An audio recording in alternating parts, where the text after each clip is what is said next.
இரண்டு செய்திகள் உங்களிடம் வேண்டுகோள். அல்லாஹ்விடத்திலே கையேந்துங்கள். வெகு தூரத்திலே இருக்கிற நம்மால் அதைத்தான் செய்ய முடியும். அக்கம் பக்கத்திலே இருக்கிற எகிப்து உள்ளிட்ட நாடுகளில் மனிதநேயம் கொண்ட பல பேர் பாட்டில்களிலே தானியங்களை, உணவுப் பொருட்களை அடைத்து கடலிலே தூக்கி வீசி பலஸ்தீனத்துக்கு கொண்டு போய் சேர்த்து விட இறைவா என்று பேசுகிற மனித நேயத்தினுடைய மாண்பு நம்மை நெக்குருகச் செய்கிறது, நெகிழச் செய்கிறது. தொலைதூரங்களிலே இருப்பவர்கள் துஆவிற்கு கையேந்துங்கள். வேறொன்றும் வேண்டாம். அல்லாஹ் பலஸ்தீன மக்களை காப்பாற்றுவான் என்கிற துஆவோடு நிறுத்த வேண்டாம்.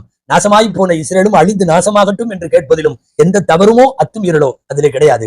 இரண்டாவது செய்தி, காசு கேட்டால் கூட கொடுப்பதில் உங்களுக்கு மறுபரிசீலனை இருக்கலாம். யாராவது பசிக்கிறது என்று சொன்னால் உணவு கொடுக்காமல் மட்டும் இருந்து விடாதீர்கள். அல்லாஹ் பாதுகாக்க வேண்டும். இஸ்லாத்தினுடைய துவக்கம் முதல் ஏன் கியாமத்து நாள் வரை, ஏன் இல்லை மறுமையின் மீசானினுடைய நிறுக்கப்படுகிற எடை வரைக்கும் ஒரு பசி உள்ளவனுக்கு உணவு கொடுத்து ஆற்றுவதை போல் சிறந்த எடையுள்ள வேறு பொருள் இருக்க முடியாது. அந்த அமலை தொடர்ந்து செய்வோம்.